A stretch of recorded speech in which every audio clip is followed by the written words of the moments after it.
شەهید ڕێباز مرۆڤێک هەمیشە هاوڕێ لەگەڵ کتێب و تفەنگ و ڕادیۆ و قەڵەم، پێشمەرگە و نووسەر و سیاسەتمەدار، زمان پارا و شارەزا لە فەرهەنگ و مێژ و گەریدەی کوێستان و گەرمیان، مرۆڤێک هەمیشە دژمنی سەرسەختی دیکتاتۆریەت و چەوسانەوە و زوڵم لێکردن، حەقبێژ و جوامێ لە ڕیزی یەکەمی بەرەکانی شەڕ.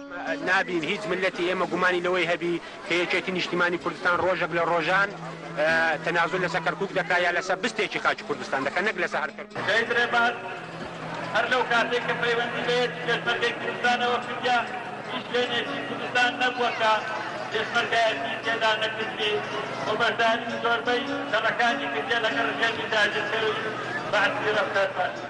شەهید ڕێباز بەدەر لە بەرەکانی خەبات و قوربانیدان هەمیشە بیر و هزری لە دووتوێی کتێب و نامیلکەدا کۆ کردبەوە و کتێبی قەندیل بەغدای هەژاند ڕێبەر و سەلمێنەری واقعیەتی ئەو سەردەمە و استراتیژەتی ساڵانی داهاتوو دیاری دەکات. سعات دەی شەوێ داهاتووە ئەوە دائنیش لەبەر فانۆس بە لەبەر کارەبا بە زۆرجا کاربانە بوو فانۆستیان لەمپە دانیشت ئەینوسیەوە هەتا چاری بەیانیان سێ دائنیشت ئەوە ئەینوسیەوە ئەم کتێبانەی دەردەینە قەندیل بەغدا دەژاند و مێرکەی کوردستان. شەهید ڕێباز لە دوای ڕاپەڕین پرۆسەی هاوسەرگیری پێک دێنێت. نیهایەت خدری هاوسەری شەهید دەڵێت سەرۆک مامزەلال خەرجی هاوسەرگیریەکەی گرتە ئەستۆ و کاکۆسرەت و هەواڵانی سەرکردایەتی یەکێتیش زەماوەندەکەیان بەڕێوە برد. کە مامزەلا ئەو خەبەرەی پێزانی هاوسەرگیری کرد یەکسە دیاری زەواجی بۆ ناردە و هەروەها کە هاوسەرگیرمان کرد لەلایەن برادەرانی سەرکردایەتی کاکۆسرەت ئەو بە یارمەتی زەواجەکەی هەرستا. هەموو ڕێباز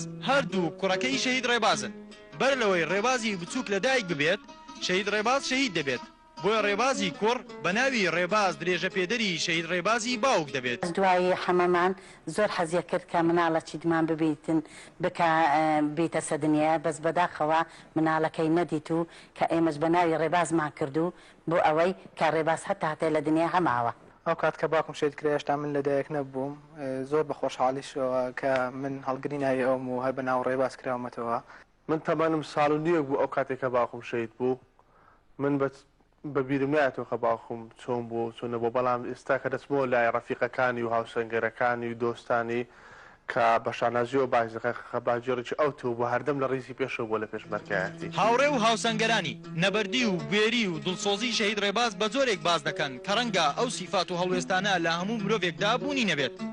هاوخەباتانی شەهید ڕێباز دەڵێن ڕێباز پیاوێکی بەوێخاری لەسەرخۆ، خوێنەرێکی بەردەوام، خاوەن ئەزمونێکی زۆر لە بواری سەربازی، بە جۆرێک زانیاری زۆری هەبووە لەسەر سوپای ئەو کاتی ڕژێمی باس. ڕەفعەت عەبدوڵڵا پیرداود ناسراو بە ڕێباز لە ساڵی 1952 لە گوندی دەربەندی گۆمی ناوچەی کەندیناوی دەشتی هەولێر لەدایک بووە. لە ساڵی 1972 دەبێتە پێشمەرگە و پاشان دوای نسکۆی شۆڕش لە ساڵی 1975 پەیوەندی دەکات بە کۆمەڵەی ڕەنزدەران و لە 1977 دەبێتە پێشمەرگەی یەکێتی نیشتیمانی کوردستان. لە دوای پرۆسەی ئەنفالیش لە ساڵی 1988 بۆ ماوەی 14 مانگ فەرماندەی پێشمەرگەی پارتیزانی ڕەتلی هەولێر دەبێت. شەید ڕێباز لە ساڵی 1990 دەچێتە ئەوروپا و لە ساڵی 1991 دەگەڕێتەوە و بەشداری ڕاپەڕین دەکات. لە دوای ڕاپەڕینیش چەندین بەرپرسیارەتی وەرگرتووە کە دوایینیان جێگیری فەرماندە بووە لە وەزارەتی کاروباری پێشمەرگە لە ساڵی 1992 2000 هەفتی پێنجی ساڵی 1994 شەهید کرا و تەرمی پیرۆزی لە گۆڕستانی گردەڕەشەی شاری هەولێر بە خاک سپێدرا. لە کتێبی قەندیل بەغدای هەژاند لە لاپەڕەسیوچێ شەهید ڕێباز دەڵێت زۆربەی ناوچەکانی کوردستان گەڕام زیاتر لە 2000 خێزانی کورد نانیان پێداوم.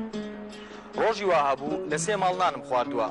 لەو خەبات و تێکۆشانم بە سەدان جوتیاری کورد یارمەتیان داوم. دۆستایەتیم لەگەڵ بەهێزکردون بڕیاروان مابوو تا بە سەرکەوتن دەگەین لە یەکتر جیانەبینەوە. کەچی ئێستا هەر یەکمان بەلایەکدا کەوتین نازانم بواری ئەومان دەبێت جارێکی تر بێکتر شاد ببینەوە.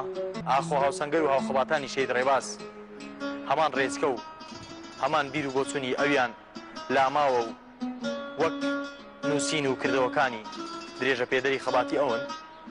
پەشدار عەبدوڕەحمان گەلی کوردستان هەولێر.